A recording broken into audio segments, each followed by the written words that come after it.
జగిత్యాల జిల్లా నుంచి ఇవాళ ప్రధాన వార్తలు ఒకసారి పరిశీలిస్తే జగిత్యాల జిల్లా కేంద్రంలో జగిత్యాల నియోజకవర్గ స్థాయి బీఆర్ఎస్ పార్టీ ప్లీనరీ సందర్భంగా సన్నాహక సమావేశం అత్యంత విజయవంతమైంది. ఎమ్మెల్సీ కవిత ముఖ్య అతిథిగా హాజరు కాగా పెద్ద సంఖ్యలో కూడా నియోజకవర్గ శ్రేణులు బీఆర్ఎస్ నాయకులు కార్యకర్తలు కూడా హాజరయ్యారు.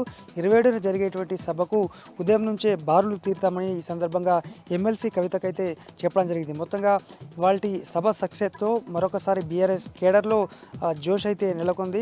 ఎమ్మెల్యే సంజయ్ బీఆర్ఎస్ నుంచి గెలిచి కాంగ్రెస్ పార్టీలో వెళ్ళినటువంటి సంజయ్ తీరును కూడా తీవ్రంగా విమర్శించారు.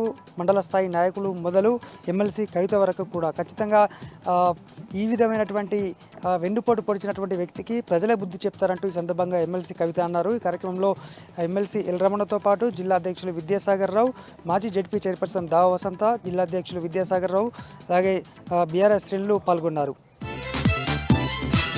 మరొక ప్రధాన వార్త, ధర్మపురి మండలం దమ్మనపేట గ్రామానికి చెందిన స్వర్గం శ్రీనివాస్ అనే వ్యక్తి గత 20 ఏళ్ళుగా దుబాయ్ వెళ్తున్నాడు. అయితే ఇటీవల దుబాయ్లోని ఆల్కూస్ కంపెనీలో జరిగినటువంటి ఓ బేకరీలో జరిగినటువంటి ఘర్షణలో పాకిస్తానీల చేతిలో ఆయన మృతి చెందినట్టు, హత్య గావించబడ్డట్టు కూడా గ్రామస్తులైతే తెలిపారు. దీంతో పూర్తిగా విషాద ఛాయలైతే అలుముకున్నాయి. అయితే ఏదో మత విద్వేషాల కారణంగానే హత్య జరిగినట్టయితే గుర్తించినట్టు తెలుస్తోంది. వీలైనంత త్వరగా మృతదేహాన్ని తీసుకురావాలని గ్రామస్తులు, కుటుంబ సభ్యులైతే కోరుతున్నారు.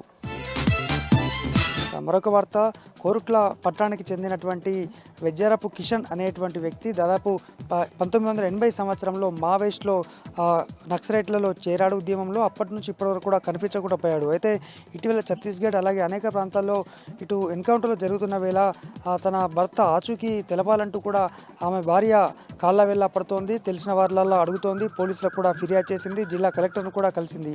మరి బెజారప్ కిషన్ అసలు ఉన్నాడా, మావోయిస్టు ఉద్యమంలో నుంచి అక్కడి నుంచి ఎన్కౌంటర్ అయ్యాడు అనేది మాత్రము తెలియాల్సి ఉండగా వీళ్ళంత త్వరగా ఆచూకీ కనిపెట్టాలని అయితే భార్య పుష్ప కోరుతోంది. ఇవి జిల్లా వ్యాప్తంగా ఉన్నటువంటి వార్తలు.